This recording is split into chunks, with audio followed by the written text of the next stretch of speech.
হরে কৃষ্ণ। আমি আশা করি আপনারা সকলে ভগবানকে মানেন, নয় কি? যদি কেউ বলে যে ভগবানকে মানি না, তাহলে আমরা একটা সরল বিচার আমরা এখানে করব। আমি যদি প্রশ্ন করি, এটা কেউ বানিয়েছে?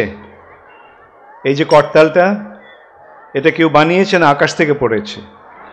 বানিয়েছে। এই যে মাইক্রোফোন, এটা কেউ বানিয়েছে? এই টেবিল, এটা কেউ বানিয়েছে? এই প্যান্ডেল, এটা কেউ বানিয়েছে?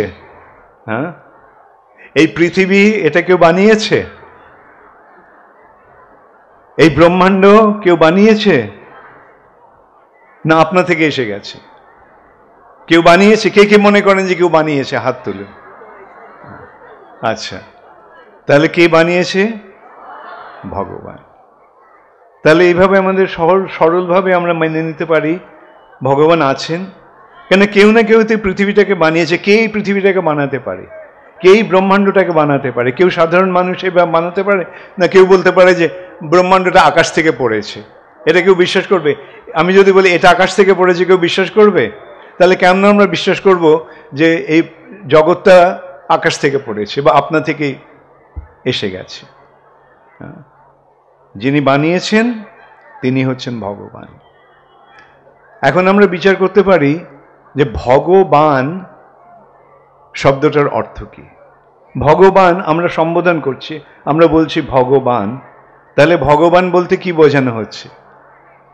আমরা যদি বলি বলবান, তার মানে যার বল আছে, ধনবান যার ধন আছে, গুণবান যার গুণ আছে, রূপবান যার রূপ আছে, ভগবান যার ভগ আছে। এখন এই ভগ শব্দটার অর্থ কি আমাদের শাস্ত্রে সে সম্বন্ধে বর্ণনা করা হচ্ছে। ঐশ্বর্যস্য সমগ্রস্য বীর্যস্য যশস্য শ্রিয় জ্ঞান বৈরাগ্যয়শ্চৈব সন্ন্যাং ইতি ভগাঙ্গনা। অর্থাৎ যার কাছে সমগ্র ঐশ্বর্য রয়েছে। কেউ বলতে পারবে তার কাছে সমগ্র ঐশ্বর্য সমগ্র সম্পদ রয়েছে? একটু আধটু কারোর কাছে থাকতে পারে, কিন্তু সমগ্র ঐশ্বর্য, সমগ্র বীর্য বা সমগ্র শক্তি, সমগ্র যশ, সমগ্র সৌন্দর্য, সমগ্র জ্ঞান এবং সমগ্র বৈরাগ্য, ত্যাগ। আমরা দেখতে পাই যে এই ছটা কি একটাও কারোর কাছে নেই। কেউ বলতে পারে না যে আমার কাছে সমগ্র ঐশ্বর্য আছে, সমগ্র বীর্য আছে, সমগ্র সৌন্দর্য আছে ইত্যাদি, তাই না? কিন্তু এই ছটা কার মধ্যে আছে? এখন আমাদের শাস্ত্রে বলা হচ্ছে যে হ্যাঁ, একজন আছে যিনি বলতে পারেন হ্যাঁ, এই সমগ্র ঐশ্বর্য তার, সমগ্র বীর্য তার, সমগ্র সৌন্দর্য তার, সমগ্র যশ তার, সমগ্র জ্ঞান তার এবং সমগ্র বৈরাগ্য তার। তিনি কে? তিনি একম এবং অদ্বিতীয় পরম পুরুষ। তিনি এক এবং অদ্বিতীয়। অদ্বিতীয় শব্দটার অর্থ কি? যার কোনো দ্বিতীয় নেই, অদ্বিতীয়, যার দ্বিতীয় কেউ নেই, অর্থাৎ যার সমান কেউ নেই, যার থেকে বড় কেউ নেই। অসমূর্ধ, অসম ঊর্ধ্ব।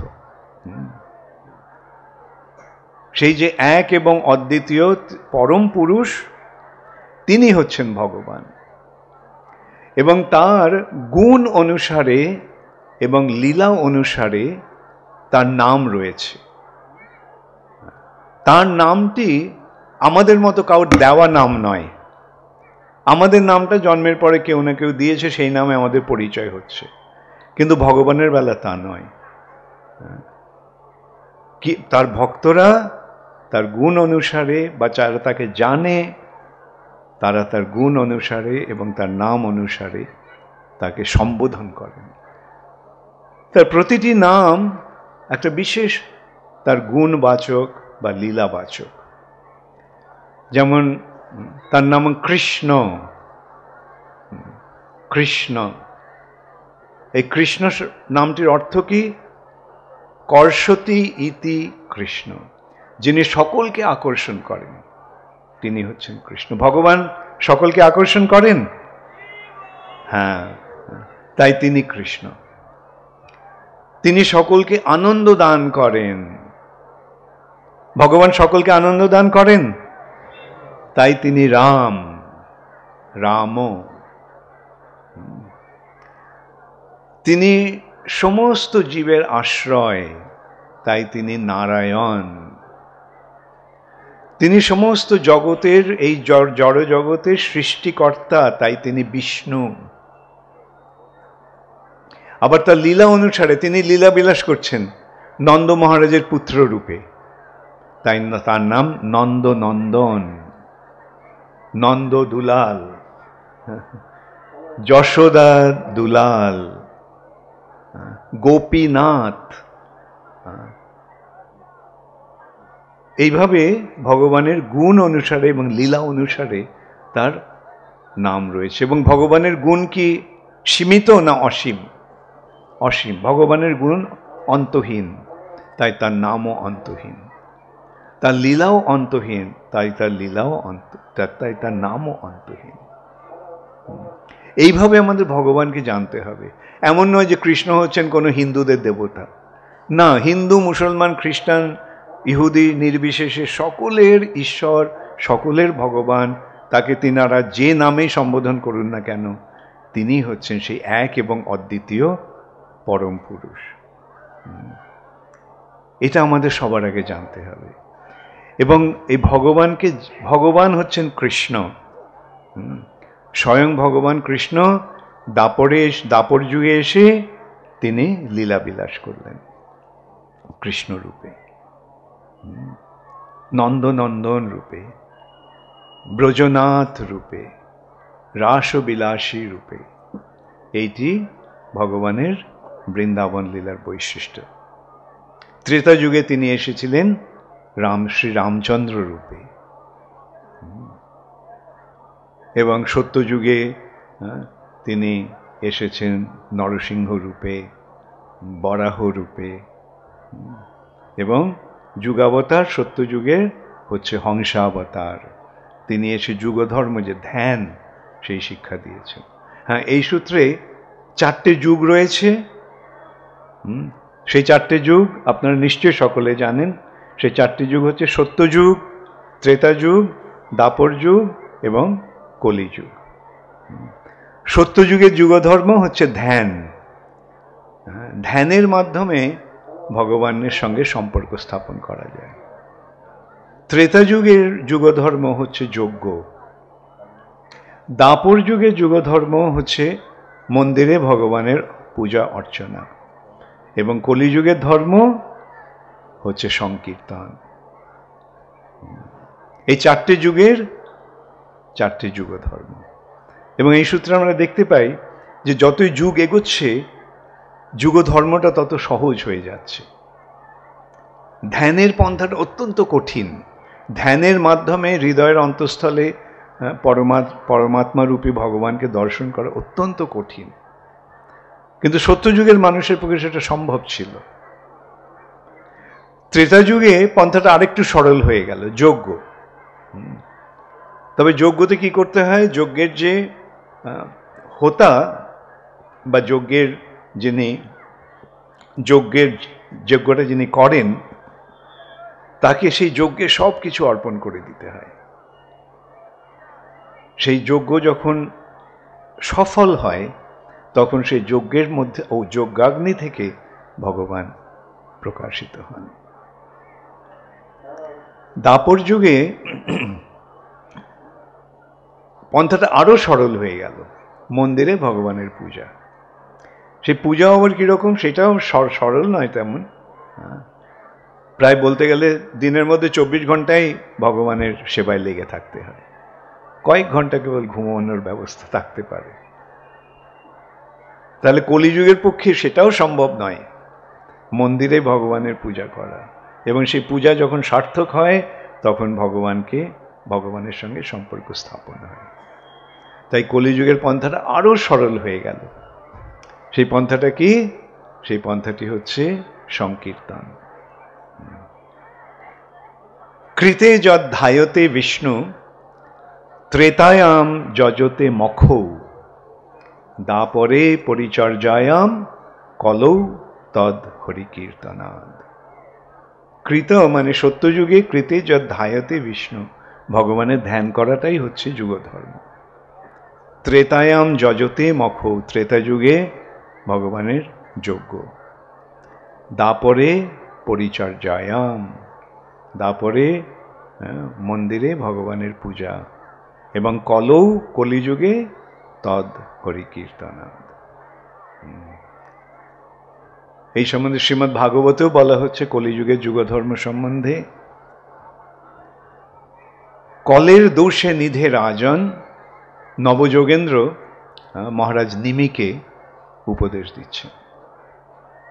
কলের দোষে নিধে রাজন অস্তিহি এক মহান গুণ কীর্তনাদেব কৃষ্ণস্য মুক্ত সঙ্গ পরম ব্রজেত। কলের দোষে নিধে রাজন, হে মহারাজ, এই কলিযুগটা হচ্ছে দোষের বা পাপের নিধি,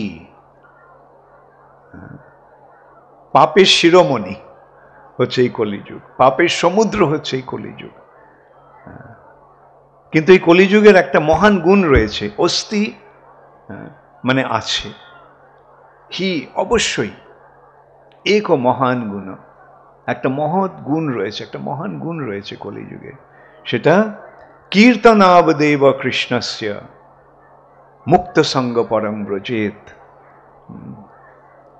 ভগবানের নাম কীর্তনের ফলে এই জড়জগতের বন্ধন থেকে মুক্ত হয়ে আমরা পরাগতি লাভ করতে পারি, পরম গতি লাভ করতে পারি, অর্থাৎ ভগবত ধামে ফিরে যেতে পারি।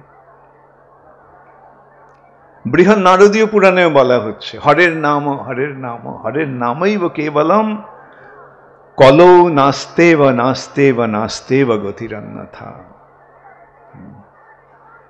এই কলিযুগে এই হরিনাম ছাড়া আর কোনো গতি নেই, আর কোনো গতি নেই, আর কোনো গতি নেই। এখন এই যুগধর্ম প্রবর্তন করার জন্য কৃষ্ণ এলেন কলিযুগে। কৃষ্ণ কিভাবে এলেন কলিযুগে? তিনি ভগবান রূপে এলেন না, তিনি ভক্ত রূপে এলেন। এবং সেই ভক্তরূপী ভগবান কে? শ্রী কৃষ্ণ চৈতন্য মহাপ্রভু। যেহেতু কলিযুগে অনেক অসৎ অজ্ঞ ব্যক্তিরা নিজেদের ভগবান বলে প্রচার করার চেষ্টা করবে বা করছে, সেই জন্য ভগবান কলিযুগে ভগবান হয়ে এলেন না। তিনি ভক্তরূপে এসে শেখাচ্ছেন কে ভগবান। তিনি দেখিয়ে দিচ্ছেন ওই কৃষ্ণস্তু ভগবান স্বয়ং, এই কৃষ্ণই হচ্ছেন ভগবান। এই সূত্রে আমাদের পরমারাধ্য গুরুদেব শ্রীল প্রভুপাদের একটা সুন্দর দৃষ্টান্ত আমার মনে পড়ছে। বম্বেতে প্রভুপাদ তখন ছিলেন। বম্বের একজন বিশিষ্ট ব্যক্তি, বিশিষ্ট ব্যক্তি আমি বলবো না, এক বিশিষ্ট ব্যক্তির পুত্র প্রভুপাদকে সঙ্গে সাক্ষাৎ করতে এসেছেন। তো এসে বলছেন যে আমি অমুক ভগবানকে মানি, আমি অমুক ভগবানের অনুগামী। প্রভুপাদ বললেন, ও তাই নাকি, তোমার ওই ব্যক্তিটি ভগবান? আচ্ছা, তাহলে আমার একটা চ্যালেঞ্জ আমি তোমার ভগবানকে দিচ্ছি। কি চ্যালেঞ্জ? না, তুমি বলো যে ওই টেবিলটা বাঁ হাত দিয়ে তুলে 7 মিনিট ধরে রাখতে হবে, এক হাতে টেবিলটা তুলে 7 মিনিট ধরে রাখতে হবে। তো সেই ভদ্রলোক গিয়ে সেই তথাকথিত ভগবানকে গিয়ে বলেছে যে ভক্তিবেদান্ত স্বামী আপনাকে একটা চ্যালেঞ্জ পাঠিয়েছে। কি না, এই টেবিলটা আপনি বাঁ হাত দিয়ে তুলে 7 মিনিট এটাকে ধরে রাখতে হবে। তো বললেন সেটা কি করে সম্ভব? তো সেই ব্যক্তিটি প্রভুপাদের কাছে গিয়ে বলেছে যে এইটাই তার উত্তর ছিল, সেটা কি করে সম্ভব। তখন প্রভুপাদ বললেন যে দেখো, কৃষ্ণ 7 বছর বয়সে গিরি গোবর্ধন বাঁ হাত দিয়ে তুলে 7 দিন ধরে রেখেছিল। তাহলে কৃষ্ণ যদি 7 দিন ধরে একটা পর্বত তুলে রাখতে পারে, তাহলে তোমার তথাকথিত ভগবান একটা টেবিল তুলে 7 মিনিট রাখতে পারে না? তো এইভাবে আমাদের বুঝতে হবে কে প্রকৃত ভগবান। ভগবানকে ভগবান বলে চিনতে হবে। জীব আর ভগবান এই দুয়ের মধ্যে পার্থক্য রয়েছে। আমরা হচ্ছে জীবাত্মা, আর তিনি হচ্ছেন পরমেশ্বর বা পরম আত্মা, পরম ঈশ্বর। এই সম্বন্ধে আমাদের শাস্ত্রে একটা সুন্দর দৃষ্টান্ত দেওয়া হচ্ছে যে সূর্য আর সূর্য কিরণ। সূর্যের কিরণ, সূর্যের থেকে যে কিরণগুলো বেরোচ্ছে, সূর্য রশ্মি, সেগুলি ছোট ছোট সূর্যের কিরণ কণা, তাই না? গুণগতভাবে সেগুলি সূর্যের সঙ্গে এক।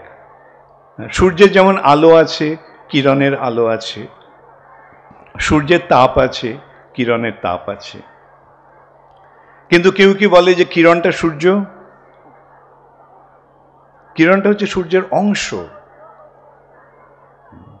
তেমনি কৃষ্ণ হচ্ছেন পূর্ণ, আর আমরা হচ্ছে তার অংশ। গুণগতভাবে আমরা এক, কিন্তু আয়তনগতভাবে আমরা ভিন্ন। যেমন এক বিন্দু জল আর একটা সাগর, দুটোই জল। সাগরের গুণ বিন্দুতেও রয়েছে, আবার সাগরেও রয়েছে, কিন্তু বিন্দুটা ক্ষুদ্র আর সাগরটা অসীম। এইভাবে আমাদের ভগবানের সঙ্গে আমাদের পার্থক্যটা উপলব্ধি করতে হবে, বুঝতে হবে। জীব কখনো ভগবান হতে পারে না। জীব দুটো অবস্থায় থাকতে পারে, বদ্ধ অবস্থায় থাকতে পারে অথবা মুক্ত অবস্থায় থাকতে পারে। যখন আমরা ভগবান থেকে বিচ্ছিন্ন হয়ে যাই, তখন আমরা বদ্ধ জীব বা জড়জগতের বন্ধনে আবদ্ধ জীব। আর যখন আমরা ভগবানের সঙ্গে যুক্ত থাকি, তখন আমরা মুক্ত জীব। এই সম্বন্ধে আমাদের শাস্ত্রে খুব সুন্দর একটা দৃষ্টান্ত আছে। আগুনের স্ফুলিঙ্গ, স্ফুলিঙ্গটা আগুন, কিন্তু স্ফুলিঙ্গটা যখন আগুন থেকে বেরিয়ে আসে, তার মধ্যে আগুনের গুণগুলি থাকে না। বেরিয়ে এসে ছায়ের গাদাতে পড়ে সেটা স্ফুলিঙ্গটা কি হয়ে গেল? ছাই হয়ে গেল। ঠিক তেমনই আমরা যখন ভগবান থেকে বিচ্ছিন্ন হয়ে পড়ি, আলাদা হয়ে পড়ি, তখন সেই যে ভগবানের যে গুণগুলি, যে সৎ চিৎ আনন্দ, নিত্য চিন্ময় আনন্দময়, এই তিনটি ভগবানের গুণ। সচ্চিদানন্দ বিগ্রহ। সৎ মানে নিত্য, চিৎ মানে চেতন, আর আনন্দময়। এই যে গুণটি, তিনটি চিন্ময় গুণ, এগুলো আমরা হারিয়ে ফেলে আমাদের এই যে চিন্ময় স্বরূপ, যে আমরা যে আত্মা, সেটা ভুলে গিয়ে আমরা আমাদের দেহটাকে আমাদের স্বরূপ বলে মনে করি। বোঝা গেল? আগুন থেকে বেরিয়ে এসে ছায়ে গাদায় পড়ে ছাই হয়ে গেল। আমরা চিৎ জগৎ থেকে বেরিয়ে এসে এই জড় জগতে পড়ে জড় হয়ে গেছি। এই জড় শরীরটাকে আমাদের স্বরূপ বলে মনে করছি, কিন্তু এই শরীরটা কি আমি? এই শরীরটা আমাদের স্বরূপ নয়। আমাদের স্বরূপে আমরা আত্মা বা আত্মা। সে আত্মা যতক্ষণ শরীরে আছে, ততক্ষণ জীবন আছে। আত্মা যখন শরীর থেকে চলে যায় আর শরীরে জীবন থাকে, শরীরটা তখন মরে যায়, মৃত। আত্মা যখন একটা নতুন শরীর গ্রহণ করে, সেটা হচ্ছে জন্ম। আর আত্মা যখন পুরনো শরীর ছেড়ে চলে যায়, সেটা হচ্ছে মৃত্যু। তো এইভাবে আমাদের বুঝতে হবে যে এই শরীরটা হচ্ছে একটা আবরণ। আচ্ছা, আপনারা এখানে কে কে ভগবত গীতা পড়ছেন? হাত তুলেন। খুব সুন্দর, খুব ভালো। আচ্ছা, ভগবত গীতাতে ভগবান কি বলছেন? জীর্ণানি বাসাংসি যথা বিহায় নবানি গৃহাতি নরপরাণি তথা শরীরানি বিহায় জীর্ণানি অন্যানি সংজাতি নবানি দেহি। অর্থাৎ বাসাংশী, বসন কাপড়টা যখন পুরনো হয়ে যায়, আমার পোশাকটা বসনটা যখন পুরনো হয়ে যায়, তখন কি করি? সেই পুরনো কাপড়টা ছেড়ে আমরা নতুন কাপড় পরি। হ্যাঁ, ঠিক তেমনি এই তথা শরীরানি বিহায় জীর্ণানি, এই শরীরটা যখন জীর্ণ হয়ে যায়, পুরনো হয়ে যায়, হ্যাঁ, তথা শরীরানি বিহায় জীর্ণানি অন্যানি সংজাতি নবানি দেহি, আমরা একটা নবানি দেহি, একটা নতুন দেহ ধারণ করি। এইটি হচ্ছে জন্ম মৃত্যুর রহস্য। যতক্ষণ আত্মা আছে ততক্ষণ জীবন আছে, যখন আত্মা শরীরটা ছেড়ে চলে যাচ্ছে তখন এই শরীরটা মৃত বা অচেতন, জড়। তাহলে এই শরীরের সঙ্গে আত্মার সম্পর্কটা কি? যেমন আমাদের সঙ্গে এই আমাদের পোশাকটার সম্পর্ক, আমরা এটা পরে আছি। কেউ কি বলবে যে আমার এই কাপড়টা আমি? হ্যাঁ, না। অথবা যে কাপড়টা আপনার পরে আছেন সেটা আপনি, আপনার স্বরূপ না। ঠিক তেমনি এই শরীরটা আমাদের স্বরূপ নয়, এই শরীরটা আত্মার একটা আবরণ। তাহলে আমার স্বরূপে আমি কে? আমার স্বরূপে আমি হচ্ছে সেই চিন্ময় আত্মা, যে হচ্ছে ভগবানের অংশ।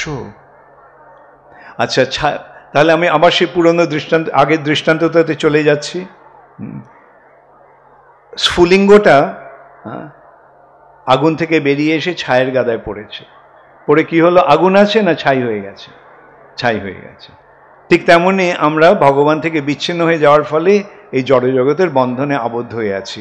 এই শরীরের বন্ধন, মনের বন্ধন, হ্যাঁ, আত্মীয় স্বজন, বন্ধু বান্ধব ইত্যাদির বন্ধন, এই সময়গুলো হচ্ছে জড় বন্ধন। এইটাই হচ্ছে আমাদের এই জড়জগতের বন্ধন। এখন স্ফুলিঙ্গটা ছায়ের গাদায় পড়ে ছাই হয়ে গেছে, কিন্তু এখন যদি স্ফুলিঙ্গটা নিয়ে আবার আগুনের মধ্যে ফেলা হয় তাহলে কি হবে? আবার সেটা আগুন হয়ে যাবে, তাই নয় কি? হ্যাঁ, তার আগুনের গুণগুলো তার মধ্যে আবার ফিরে আসবে। ঠিক তেমনি যখন আমরা ভগবানের সঙ্গে আমাদের সম্পর্ক স্থাপন করি, তখন আমরা আবার আমাদের চিন্ময় স্বরূপ প্রাপ্ত হই, আমাদের চিন্ময় গুণগুলি প্রাপ্ত হই। এখন প্রশ্ন হচ্ছে যে ভগবানের সঙ্গে সম্পর্ক স্থাপন করার পন্থাটি কি? কিভাবে ভগবানের সঙ্গে সম্পর্ক স্থাপন করা যায়? এখানে আমরা বিচার করে দেখি যে আপনারা মনে করুন যে কারোর সঙ্গে আপনার সম্পর্ক আছে। হ্যাঁ, যেমন আপনারা যারা পিতা মাতা, আপনাদের সন্তানের সঙ্গে আপনাদের সম্পর্ক আছে, পতির সঙ্গে পত্নীর সম্পর্ক আছে, পত্নীর সঙ্গে পতির সম্পর্ক আছে, ভাইয়ের সঙ্গে ভাইয়ের সম্পর্ক আছে, বন্ধুর সঙ্গে বন্ধুত্বের সম্পর্ক আছে। তাহলে এই সম্পর্কগুলি কখন স্থাপিত হচ্ছে? এই সম্পর্কগুলি কখন হচ্ছে? যখন ভালোবাসা রয়েছে, তাই না? ভালোবাসা না থাকলে সম্পর্ক, মা যদি ছেলেকে ভালো না বাসতো তাহলে মায়ের সঙ্গে ছেলের সম্পর্ক হতো? পতি যদি পত্নীকে ভালো না বাসতো বা পত্নী যদি পতিকে ভালো না বাসতো তাহলে তাদের সম্পর্ক থাকতো? হতো না। হ্যাঁ, তাহলে এখানে আমরা দেখতে পাচ্ছি যে সম্পর্ক স্থাপনের উপায়টা কি, প্রক্রিয়াটা কি? সেই উপায়টা হচ্ছে ভালোবাসা। এই ভালোবাসা যেটা আমাদের সকলের হৃদয়ে রয়েছে, তাই না? হৃদয়ে ভালোবাসা আছে। কে কে মনে করেন আপনাদের হৃদয়ে ভালোবাসা আছে? খুব ভালো। তাহলে এখন প্রশ্ন হচ্ছে এই ভালোবাসাটা কাকে দেব? এই ভালোবাসাটা যখন আমরা ভগবানকে দিই তখন ভগবানের সঙ্গে আমাদের সম্পর্ক গড়ে ওঠে। তাই প্রকৃত পন্থাটা হচ্ছে ভগবানকে ভালোবাসার পন্থা। এখন এই যে কথাগুলি আমি বললাম, এগুলি কিন্তু কোনোটাই আমার নিজের কথা নয়, এগুলি শাস্ত্রের কথা।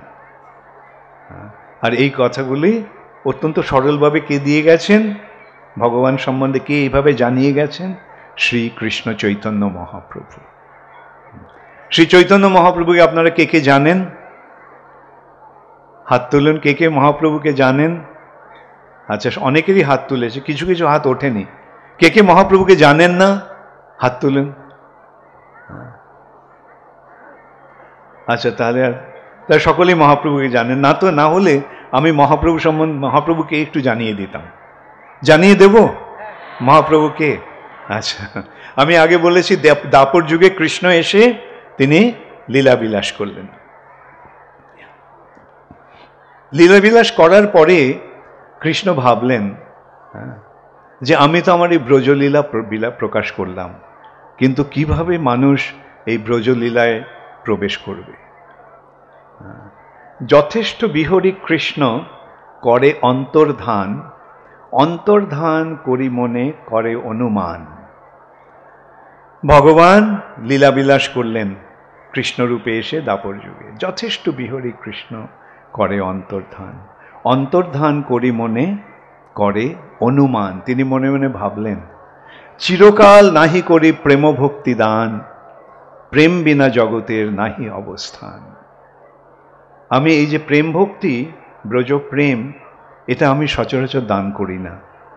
কিন্তু এই ব্রজপ্রেম যদি লাভ না হয় তাহলে মনুষ্য জীবনের উদ্দেশ্য কি রইল? তাই তিনি এই যে ব্রজলীলার প্রকৃত বৈশিষ্ট্য, প্রকৃত মাহাত্ম্য, সেটা আমাদেরকে জানিয়ে দেওয়ার জন্য তিনি ঠিক করলেন তিনি শ্রী রাধারানীর ভাব অবলম্বন করে কৃষ্ণ আসবেন। রাধারানীর ভাবটা কি? রাধারানী কে? রাধারানী হচ্ছেন কৃষ্ণের সবচেয়ে অন্তরঙ্গ ভক্ত, সবচেয়ে বড় ভক্ত হচ্ছেন শ্রীমতী রাধারানী।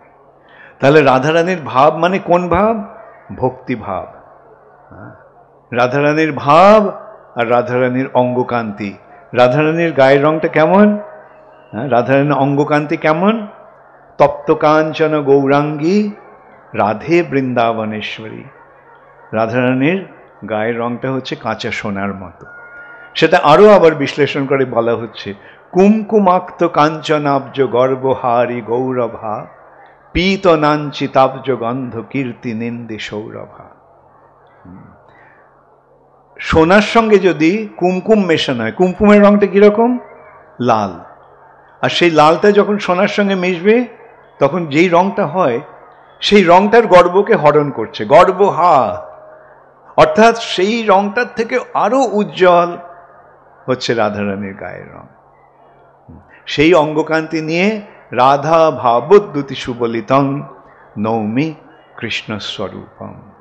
রাধারানীর ভাব আর রাধারানীর অঙ্গকান্তি অবলম্বন করে শ্রীকৃষ্ণ এলেন। যেই কৃষ্ণ, তিনি হচ্ছেন শ্রী চৈতন্য মহাপ্রভু। শ্রীকৃষ্ণ চৈতন্য, রাধা কৃষ্ণ নহে অন্য। এই শ্রীকৃষ্ণ চৈতন্য মহাপ্রভু হচ্ছেন রাধা কৃষ্ণের মিলিত প্রকাশ। রাধা ভাবোদ্যুতি সুবলিতং নৌমি কৃষ্ণ স্বরূপম। তো তিনি হচ্ছেন শ্রী চৈতন্য মহাপ্রভু। এসে তিনি কি, ভগবান কি করছেন? ভক্ত ভাব অবলম্বন করে এসেছেন। তিনি ভক্ত রূপে তিনি লীলা বিলাস করছেন। আর সেই চৈতন্য মহাপ্রভু কোথায় এসেছেন? তিনি কোথায় আবির্ভূত হলেন? নবদ্বীপে। নবদ্বীপ কোথায়? এই গৌরমণ্ডল বা বঙ্গভূমিতে। এইভাবে এই বঙ্গভূমিতে অবতীর্ণ হয়ে শ্রী চৈতন্য মহাপ্রভু এই বঙ্গভূমিকে ধন্যাতি ধন্য করে গেছে। এটা আমাদের অত্যন্ত সৌভাগ্যের বিষয় যে মহাপ্রভু এখানে এসেছেন। মহাপ্রভু এই যে যেই ভাষায় আমরা কথা বলছি সেই ভাষায় মহাপ্রভু কথা বলেছেন। এই ভাষায়, এইভাবে, এই স্থানে তিনি তার ভক্তদের সঙ্গে লীলা বিলাস করেছেন। শ্রীকৃষ্ণ চৈতন্য প্রভু জীবে দয়া করি, সপার্ষদ স্বীয় ধাম সহ অবতরী, অত্যন্ত দুর্লভ প্রেম করিবারে দান, শিখায় শরণাগতি ভকতের প্রাণ। শ্রীকৃষ্ণ চৈতন্য মহাপ্রভু জীবদের দয়া করার জন্য, জীবে দয়া করি, সপার্ষদ স্বীয় ধাম সহ অবতরী। তিনি কিভাবে এলেন? তার পার্ষদদের নিয়ে, তার ধাম নিয়ে। সপার্ষদ স্বীয় ধাম সহ অবতরী। অত্যন্ত দুর্লভ প্রেম করিবারে দান। অত্যন্ত দুর্লভ প্রেম, এই যে কৃষ্ণ প্রেম, এটা ব্রহ্মারও দুর্লভ, ব্রহ্মারও দুর্লভ প্রেম সবাকারে যাচে। তিনি যেচে যেচে সকলকে এই কৃষ্ণ প্রেম দান করছেন, যেটা ব্রহ্মার দুর্লভ, যেটা শিবেরও দুর্লভ, সেই কৃষ্ণ প্রেম তিনি দান করছেন। এইভাবে তিনি জীবকে কৃপা করলেন, জীবদের কৃপা করেছেন, আমাদের কৃপা করেছেন। তাই জন্য শ্রী চৈতন্য মহাপ্রভুকে জানবার চেষ্টা করতে হবে। আর দেখুন, মহাপ্রভু সম্বন্ধীয় বহু সমস্ত গ্রন্থাবলী বাংলা ভাষাতে রয়েছে, এটা আমাদের কত সৌভাগ্য। শিল প্রভুপাদ চৈতন্য চরিতামৃত ইংরেজি ভাষায় অনুবাদ করেছেন, আর তার ফলে আজকে কি হয়েছে, সারা পৃথিবী জুড়ে মানুষ এই চৈতন্য মহাপ্রভুর পদাঙ্ক অনুসরণ করে চৈতন্য মহাপ্রভুর ভক্ত হচ্ছেন। অত্যন্ত দুর্লভ যে কৃষ্ণ প্রেম, সেই কৃষ্ণ প্রেম লাভ করছেন। অত্যন্ত দুর্লভ প্রেম করিবারে দান, শিখায় শরণাগতি। শরণাগতি মানে ভগবানের শরণ নেওয়ার পন্থা, ভগবানের কাছে আত্মনিবেদন করার পন্থা, ভগবানের কাছে নিজেদের সমর্পণ করে দেওয়ার পন্থা। আমার নাহি তো আমি, আমি আর আমার রইলাম না, তোমার চরণে আমি নিজেকে সমর্পণ করে নিজেকে উৎসর্গ করে আমি তোমার হয়ে গেলাম। এইটি হচ্ছে ভক্তির বৈশিষ্ট্য। আমরা তখন আমার থাকছি না, আমরা ভগবানের হয়ে যাচ্ছি। আর ভগবান যদি ভগবান আমাদের গ্রহণ করেন, তাহলে আর কি ভয়, আর কি চিন্তা। যিনি সমস্ত জগতের মালিক, যিনি সমস্ত জগতের নিয়ন্ত্রণকারী, তিনি যদি আমাদের রক্ষণাবেক্ষণ করেন, তাহলে আমাদের আর কি চিন্তা থাকতে পারে। সেই শিক্ষাটি শ্রী চৈতন্য মহাপ্রভু, সেই শিক্ষাটি শ্রী চৈতন্য মহাপ্রভু দিয়ে গেছেন। এইভাবে আমরা শ্রী চৈতন্য মহাপ্রভুর কৃপা লাভ করতে পারছি। শ্রী চৈতন্য মহাপ্রভুর শিক্ষা কি? শ্রী চৈতন্য মহাপ্রভুর শিক্ষা হচ্ছে আরাধ্য ভগবান। আমাদের পরমারাধ্য কে? পরমেশ্বর ভগবান, আরাধ্য ভগবান। সেই ভগবানকে ব্রজেশ তনয়, ব্রজের ঈশ্বর বা ব্রজের রাজা, বৃন্দাবনের রাজাকে নন্দ মহারাজ। সেই যে কৃষ্ণ, তিনি নন্দ মহারাজের পুত্র। আরাধ্য ভগবান ব্রজেশ তনয়, স্তদ্ধাম ও বৃন্দাবনম, তার ধাম হচ্ছে বৃন্দাবন।